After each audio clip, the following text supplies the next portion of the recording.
اچھا کاکڑ صاحب، آپ کی ذاتی زندگی کے حوالے سے میں اپنی طرف سے آخری سوال کروں گا. مجھے یہ فرمائیے کہ آج پرائم منسٹر ہاؤس میں موجود ہیں آپ، اور یہ بھی ایک سلسلہ ہے، یہ بھی ایک سفر ہے جو کٹ جائے گا. ریگریٹ ہے کسی چیز کا؟ کسی بندے سے کوئی زیادتی ہو گئی ہو جو آج آپ کو خیال آیا ہو، اس سے ملے ہو یا ملنا چاہتے ہو؟ ریگریٹ تو ایسے سچ نہیں ہے، لیکن یہ ہے کہ میں کبھی کبھی اپنی ماں کو بہت مس کرتا ہوں، اور وہ ایک ایسی چیز ہے جو میں سمجھتا ہوں کہ پتہ نہیں وہ کیسا محسوس کرتی ہے اگر وہ آج ہوتی ہیں اور مجھے اس مقام پہ دیکھتی. یہ ایک چیز کبھی کبھی میں بہت زیادہ مس کرتا ہوں. کچھ یادیں ہیں والدہ سے، والد سے؟ والد سے تو یقیناً ہے، لیکن والدہ، ماں، یہ میرے لیے لفظ ہے. مجھے پتہ نہیں ہے ماں کیا ہوتی ہے.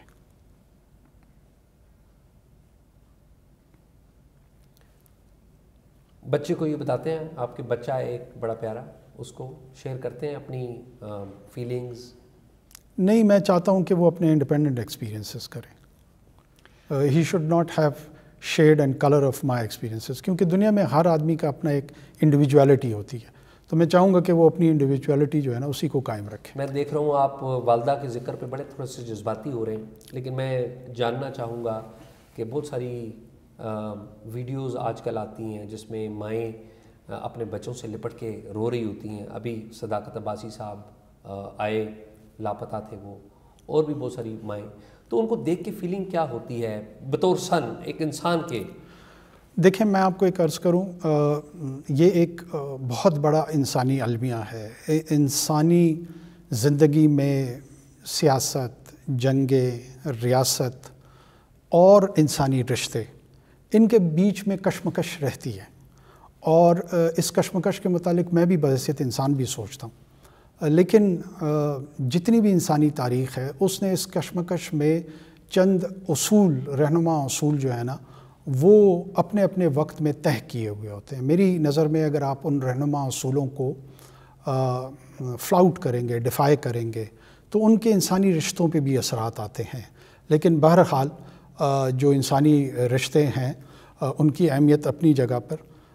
انہی انسانی رشتوں کی وجہ سے ہندا نے سیدنا حمزہ کا جو کلیجہ تھا وہ چبایا تھا. انسانی رشتے ہی الٹیمیٹ ڈیسیجن میکر نہیں ہوتے ہیں کسی ایتھیکل یا مورل ویلیوز کو ڈٹرمن کرنے کے لیے.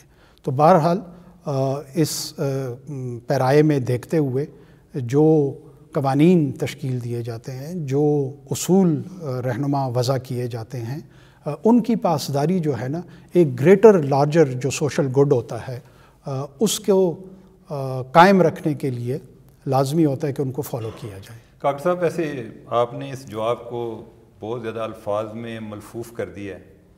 اگر میں یہی سوال ذرا اس طرح سے پوچھوں کہ چونکہ جس طرح اعزاز نے بات کی اور جس کانٹیکسٹ میں بات ہو رہی تھی وہ ایک جو جبری گمشدگیوں کے بارے میں بھی تھا، وہ ایلیمنٹ اس میں اینگل تھا، تو اس کے بارے میں آپ کی کیا رائے ہے کہ یہ جو ایک فنامنا ہے یہ اوور آل ہمارے لیے ایک نیشنل شیم ہے، یعنی کہ یہ اتنے واقعات ہو رہے ہیں اور الزام جو ہیں وہ ریاست پر آ رہے ہوتے ہیں؟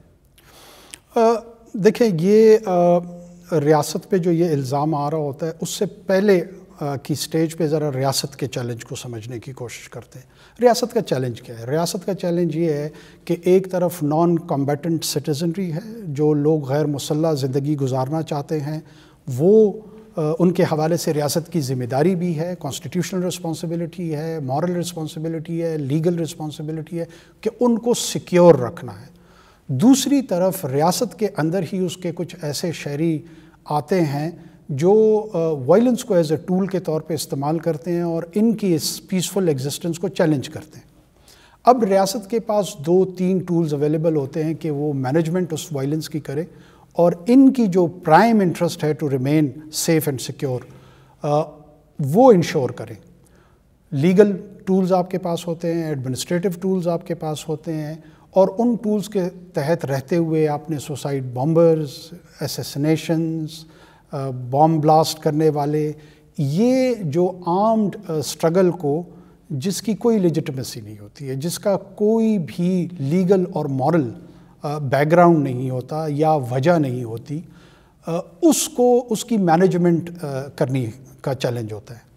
اس میں بسا اوقات یہ ضرور ہوتا ہے کہ لوگوں کو رائٹ آف اپریہنشن چونکہ ریاست کے پاس ہے، وہ اس رائٹ آف اپریہنشن کے تحت کچھ لوگوں کو اگر اپنی تحویل میں لیتے ہیں ان الزامات کے تحت اور اپنے پاس کچھ عرصے کے لیے رکھتے ہیں، اس کو انویسٹیگیٹ کرتے ہیں، بہت سارے لوگ ان کو انفورس ڈس اپیرنس کی کیٹیگری میں ڈال دیتے ہیں۔ بہت سارے لوگ ایسے بھی ہیں ان مخصوص کیسز میں جو کہ ہمارے ہمسایہ ممالک میں مختلف کیمپس میں موجود ہیں۔ ایک طرف تو وہ آپ کے خلاف فزیکل جو کائنیٹک یا وائلنٹ چیلنج ہے وہ آپ کو درپیش ہوتا ہے ان کی وجہ سے، اور دوسری طرف سے ایک پروپیگنڈا وار بھی وہ انلیش کرتے ہیں اور انہی لوگوں کو انفورس ڈس اپیرنس کی کیٹیگری میں بھی ڈالتے ہیں۔ جو ریاست کا رسپانس ہے اس میں سمجھتا ہوں 2-3 چیزیں انتہائی اہم ہیں۔ ایک تو یہاں پہ ایک کمیشن کانسٹیٹیوٹ کیا گیا ہے جو انڈیویجول کیسز کو ایگزامن کر کے اس پہ ڈٹرمنیشن دیتا ہے کہ کیا واقعتاً ایسی کوئی بات ہوئی ہے یا نہیں ہوئی ہے، ایک پروسیجر سیٹ ہو گیا ہے۔ دوسرا جو اپریہنشن کے حوالے سے کہ کتنے عرصے تک ایسے سنگین الزامات کے تحت کسی کو رکھا جا سکتا ہے، کیا انٹیلیجنس ایجنسیز وہ ان کو قانونی گرفتار کرنے کا ان کے پاس حق ہے، کتنے عرصے تک رکھنا چاہیے، کیا اس کی کوئی مانیٹرنگ ہوگی۔ پارلیمان میں بدقسمتی سے اس حوالے سے کوئی سنجیدہ ڈبیٹ یا قانون سازی وہ نہیں ہوئی ہے۔ اب یہ قانون سازی کرنا نہ کسی نگران حکومت کا کام تھا۔ 20 سال سے ہمارے ہاں ٹیررزم کی ویو چل رہی ہے اور ایک 9/11 ہوا امریکہ پہ اور پیٹریوٹ ایکٹ جو ہے وہ شاید 2 یا 3 ہفتے کے اندر وہاں پاس ہو گیا۔ ہمارے ہاں ہم نے 90,000 شہداء ہمارے لگ بھگ ہیں، مختلف قسم کے وائلنٹ چیلنجز ہمارے سامنے ہیں۔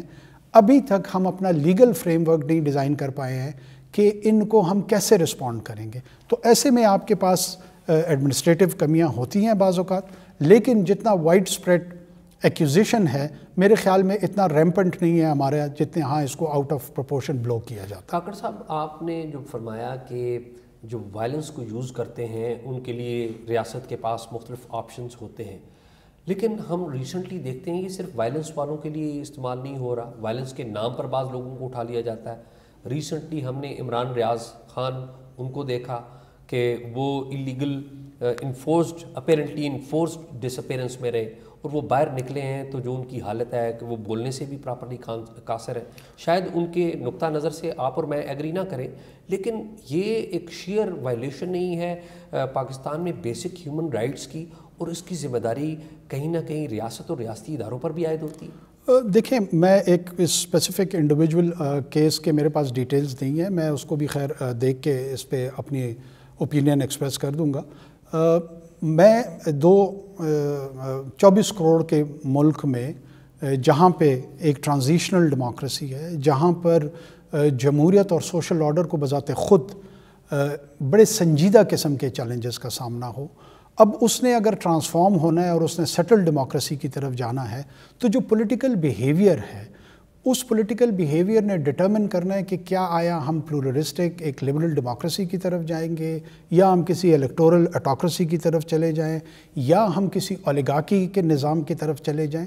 یہ وہ سنجیدہ سوالات ہیں جو پاکستان کی سیاسی قیادت کو بہت ڈیپلی ڈیلیبریٹ کرنے ہیں، اور اپنے آپ کو یا ریاست کو اس کشمکش سے نکال کے جو عام لوگوں کی سروس ڈیلیوری ہے اس کی طرف اگر ہم توجہ نہیں دیں گے تو اس قسم کی وائلیشنز بعض اوقات ریاست کے حقوق پامال ہوتے ہیں، بعض اوقات شہریوں کے حقوق پامال ہوتے ہیں۔ اچھا کاکڑ صاحب، آپ پاکستان کی تاریخ کے واحد اور منفرد ایسے نگران وزیر اعظم ہیں جن کے بارے میں باقاعدہ قانون سازی کی گئی جو گزشتہ پارلیمنٹ ہے اور آپ کو اختیار دیا گیا۔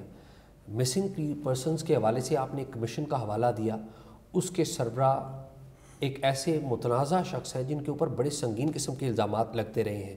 ان کے اوپر خواتین کی ہراسگی کا بھی الزام لگا، ان کے اوپر ان کیسز کو پراپرلی نہ نمٹانے کا الزام بھی لگا۔ ہماری ماضی کی حکومتیں تو ایسا نہیں کر سکیں، کیا آپ یہ اس معاملے کو ایڈریس کریں گے تاکہ ایک نیا ٹرانسپیرنٹ بے داغ شخص اس کمیشن کا سربراہ ہو جس پر لوگ بھی اعتماد کریں اور لوگوں کے پاس کوئی شک و شبے کی گنجائش نہ رہے؟ دیکھیں انڈیویجولز کے اوپر کرٹیسزم ہمارے معاشرے میں اور کسی بھی معاشرے میں وہ ایک میرے خیال میں بڑا نارمل فینومینا ہے. کیا جو الزامات ان پہ لگے ہیں کیا وہ اس میں ایویڈنس موجود ہے, کیا وہ واقعتاً اس نوعیت کے ہیں جہاں پہ ان کے اس کردار کے حوالے سے سوالات اٹھائے جائیں, یہ اپنی جگہ پر ایک گمبھیر مسئلہ ہے. زیادہ اہم چیز یہ ہے کہ پاکستان میں اس حوالے سے ایک کمیشن موجود ہے. اگر یہ صاحب اس کے لیے موضوع نہیں ہوں گے تو آنے والے دنوں میں کوئی اور صاحب ان کو ریپلیس کریں گے. کوئی انسٹیٹیوشنل میکینزم موجود ہے جس کو اپریشیٹ کرنا چاہیے. ذات کے حوالے سے ہو سکتا ہے ہم کوئی فیصلہ کریں یا نہ کریں, ایدر وے کوئی نئی حکومت آ جائے گی وہ نیا فیصلہ کر لے گی. 10-12 سال سے ایک بندہ ایک ہی جگہ پر موجود ہے اور وہ مسئلہ ختم نہیں ہو رہا ہے. یہ پروفیشنل کیپیسٹی کا بھی تو ایک سوال ہے. اس کو ضرور اس پہ ڈیلیبریٹ کرنا چاہیے. میں خود بھی اس پہ غور کروں گا اور اس سلسلے میں آنے والے دنوں میں مشاورت بھی کروں گا. یہ ٹھیک ہے کہ اگر کسی کے ڈیزائرڈ رزلٹس ہمیں نہیں مل رہے ہیں تو بعض اوقات انسٹیٹیوشن میں آپ فریش بلڈ بھی انفیوز کرتے ہیں, وہ بھی اس کا ایک طریقہ کار ہوتا ہے. لیکن انسٹیٹیوشنل ارینجمنٹ جو ہے نا, میں اس پہ زیادہ تفاخر محسوس کر رہا ہوں کہ وہ ایٹ لیسٹ موجود ہے یہاں. فاقر صاحب, ایسے جو جس طرح آپ نے ایک لیگل فریم ورک کی بات کی اور جو اے پی ایس پشاور کا جو انسیڈنٹ ہوا اس کے بعد جو لیجسلیشن ہوئی اس میں یہ پروویژن موجود تھی کہ جو ایجنسیز ہیں وہ کسی مشتبہ شخص کو 90 دن کے لیے اپنی کسٹڈی میں رکھ سکتے ہیں. وہ ایک سن سیٹ کلاس تھی جو کہ بعد میں ختم ہو گئی. اب آپ بھی سینٹ کا حصہ ہیں, آپ نے کبھی یعنی یہ ایک بڑا کنٹروورشل ایشو ہے نا کہ اب میں نہیں رہا ہوں, اب میں سینٹ کا حصہ نہیں رہا. آپ سینٹ کا حصہ تھے, ٹھیک ہے. تو اس دوران کبھی آپ نے کوئی اس معاملے میں کوئی لیجسلیشن پرپوز کی کہ تاکہ یہ کنٹروورسی کو ختم کیا جائے, ان چیزوں کو, یہ گرفتاریوں کو کسی قانونی دائرے میں لایا جائے؟ میری floor of the house speeches موجود ہیں کہ میں نے اس پہ اظہار خیال بھی کیا اور اس پہ پوزیشن بھی لی ہے. As far as legislation is concern, میں نے 2-4 مرتبہ اس پہ مختلف جو مین سٹریم جماعتیں تھیں ان سے رابطہ کرنے کی کوشش کی, لیکن مجھے اس میں کوئی بہت زیادہ ایپیٹائٹ نظر نہیں آئی. تو لہٰذا میں تو ایک ایز این انڈیویجول تو کسی لیجسلیشن. لیکن جو آپ کی جو سینٹ میں آپ کی سپیچز ہیں جب آپ پرائم منسٹر بنے تو وہ کافی وائرل ہو رہی تھیں اور یہ مسنگ پرسنس کے حوالے سے تھیں. یعنی آپ کا اس میں پوائنٹ یہ تھا کہ بہت سارے لوگ جو ہیں یعنی کہ وہ ہم اس کو ویریفائیبل نہیں ہے کہ جو کلیم ہے اس لحاظ سے وہ قابل تصدیق نہیں ہے. تو ایک تو وہ جو آپ کی پوزیشن تھی اگر وہ واضح کر سکے, اور دوسرا آپ جس طرح ابھی ہیں میرے خیال اس کے لیے کوئی لیجسلیشن کی تو ضرورت نہیں ہے. اگر آپ کو سمجھتا ہے کہ آپ کو لگتا ہے کہ اس ٹائم کوئی ویریفائیبل ہمارے پاس فگر نہیں تھی, آپ ہی ابھی اس پہ کچھ کام کر سکتے ہیں.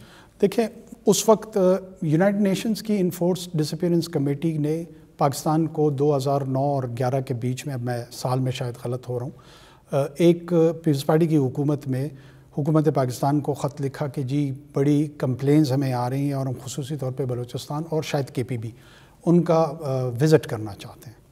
اور وہ کمیٹی کوئٹہ تشریف لائے. میں خود سرینا ہوٹل میں وہیں موجود تھا جب انہوں نے مختلف جو لوگ تھے ان کے ساتھ کانٹیکٹ کیا جو کلیمنٹ تھے آرگنائزیشنز کی صورت میں. وہاں پر کوئی 9,000 کوئی 18,000 کوئی مختلف قسم کی لسٹیں انہوں نے ان کو ہینڈ اوور کی. یو این کی ایک میتھڈالوجی ہے کہ وہ پہلے انڈیویجول کی ایگزسٹنس کو اسٹیبلش کرتے ہیں. فار انسٹنس وہ کہتے ہیں کہ جی ان کے سبلنگز کون ہے, ان کی ایکسٹینڈڈ فیملی کیا ہے, اسکول کون سا اٹینڈ کیا ہے, سو اینڈ سو فورتھ.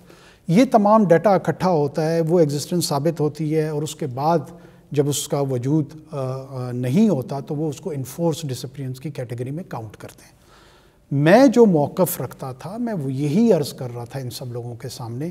اس کے تحت انہوں نے اپنی رپورٹ میں لکھا ہوا ہے کہ لیس دین 100 اور کہیں پر 50 کا ذکر ہے, کیونکہ جو یہ لمبی لسٹیں تھیں اس میں محض نام تھے جن کو انہوں نے ایکنالج یا ریکگنائز نہیں کیا.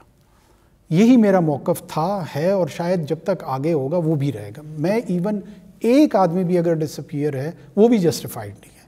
لیکن میں یہ عرض کر رہا ہوں کہ یہاں ہمارے فلور آف دا ہاؤس پہ, قومی اسمبلی میں, سینٹ میں مختلف جو ہمارے رہنما تھے، کوئی 7,000 کی لسٹ لے کے آ جاتا تھا، کوئی 8,000 کی لسٹ لے کے آ جاتا تھا۔ دیکھیں یہ ایک پیٹرن ہے، 7-8 ہزار افراد غائب ہونا یہ کوئی مذاق نہیں ہے۔ اگر وہ بات درست نہیں ہے، جو کہ بالکل بھی نہیں ہے، اس میں ریاست کی ایک ایسی فیشسٹ قسم کا تصور ابھر کے سامنے آتا ہے جس کا کوئی اور کام ہی نہیں ہے ماں سوائے اپنے لوگوں کو انفورس ڈسپیئر کرنے کے۔ میں اس کی وضاحت کر رہا تھا کہ ہمیں ایک بیلنس رکھنا چاہیے، جو ایکچول کیسز اگر ہیں ایک تو ان کو انویسٹیگیٹ کرنا چاہیے، اسی کے لیے ایک پروونشل کمیشن، نیشنل کمیشن بنایا گیا ہے۔ ہوم ڈپارٹمنٹ جو بلوچستان کا ہے اس میں بھی ایک سیل موجود ہے جس میں ڈفرینٹ انٹیلیجنس ایجنسیز کی ریپریزنٹیشن ہوتی ہے، کمیشن والے ان کو بلاتے ہیں، ان کو کوسچن کرتے ہیں، وہ اس کا جواب دیتے ہیں، تو ایک میکینزم موجود ہے۔ ہو سکتا ہے اس میں کمیاں ہوں، کوتاہیاں ہوں، ان کو بہتر کیا جا سکتا ہے، لیکن محض ایک پروپیگنڈا کی صورت اختیار کر کے اگر ہم ریاست کی بدنامی کا باعث بننا شروع کر دیں تو بھی کوئی مناسب رویہ نہیں ہے۔ یہ میرا موقف۔ کاکڑ صاحب، ایک بہت بڑا ایشو اسی حوالے سے یہ رہا ہے، یعنی کہ لاپتہ، جبری طور پر لاپتہ ہونے والے کیسز کے بارے میں جو سوال اٹھائے جاتے ہیں، اسی سے جڑا ہوا ایک میٹر ہے، وہ ہے ہمارے جو خفیہ ادارے ہیں، ہماری جو پریمیئر انٹیلیجنس ایجنسی ہے ISI، IB اور MI، جو کہ ان کا اپنا ایک رول بھی ہے، جنہوں نے پاکستان کے لیے بھی بڑا ان کی کنٹریبیوشنز بھی ہیں، لیکن ان کے اوپر سوال بھی اٹھتے ہیں، ان کی پولیٹیکل رول کے اوپر بھی سوال اٹھتے ہیں۔ سپریم کورٹ آف پاکستان کے جو چیف جسٹس ہیں قاضی فائز عیسیٰ صاحب، انہوں نے ایک آرڈر دیا ہوا ہے، اس آرڈر کے تحت ان جو ادارے ہیں، ہمارے جو خفیہ ادارے ہیں، ان کو ایک لیگل فریم ورک میں لانے کی ضرورت ہے۔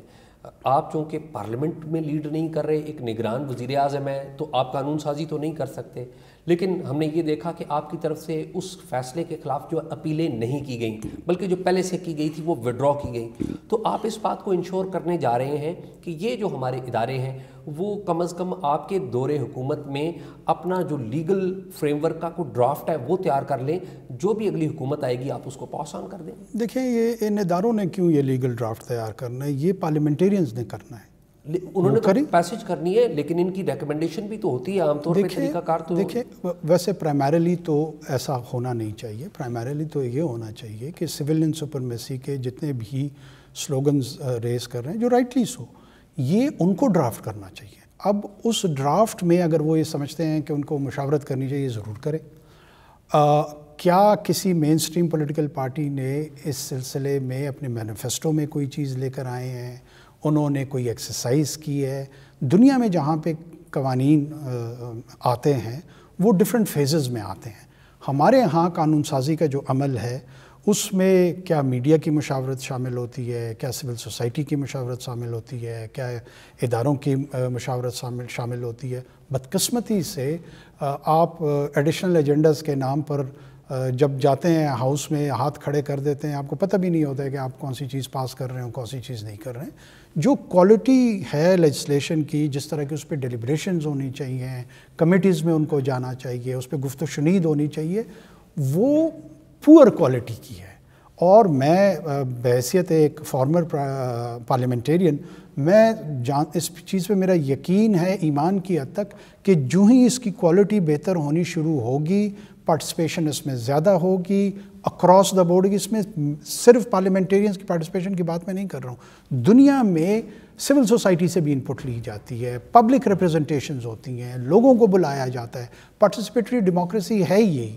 آپ لیٹ سے ٹیکسیشن کے حوالے سے کوئی قانون لانا چاہتے ہیں، آپ ٹریفک کے حوالے سے کوئی قوانین لانا چاہتے ہیں، تو آپ لوگوں کو انوائٹ کرتے ہیں کہ ان پہ آپ نے یہ قانون لاگو کرنا ہے، ان سے بھی آپ انپٹ لیتے ہیں۔ لیکن ہمارے ہاں بدقسمتی سے یہ کلچر کمزور ہے۔ کاکڑ صاحب، آپ اسٹیبلشمنٹ کے سیاست میں رول کو کیسے دیکھتے ہیں؟ دیکھیں اسٹیبلشمنٹ کے سیاست میں رول سے پاکستان کی جو ایک اپنی ہسٹوریکل کانٹیکس میں اگر میں سپاٹ انداز میں اس سے انکار کروں گا تو اس کا مطلب ہے کہ میں ڈینائل میں ہوں۔ پاکستان میں 3 مرتبہ ٹیک اوور ہو چکا ہے، تو ظاہر سی بات ہے اس کا مطلب ہے کہ اس کا رول ہے۔ اچھا، پھر جب ٹیک اوور نہیں ہوتا اور ایک سول ڈسپنسیشن آتی ہے، پھر بھی گورننس کے حوالے سے مختلف ادوار میں مختلف قسم کے الزامات آتے ہیں کہ جی ایک ہائیبرڈ رجیم ہے، ان کا اثر زیادہ ہوتا ہے، سویلینز کا کم ہوتا ہے۔ یہ ایک بڑی پرانی بحث ہے۔ میرا اپنا ویو یہ ہے کہ کہ ریاست کا جو پرائم رول ہے پہلے اس کو واضح کرنا چاہیے کہ آخر ریاست کا کردار کیا ہے. ریاست کا میری نظر میں، ریاست سے مطلب آپ اسٹیبلشمنٹ کی بات کر رہے ہیں؟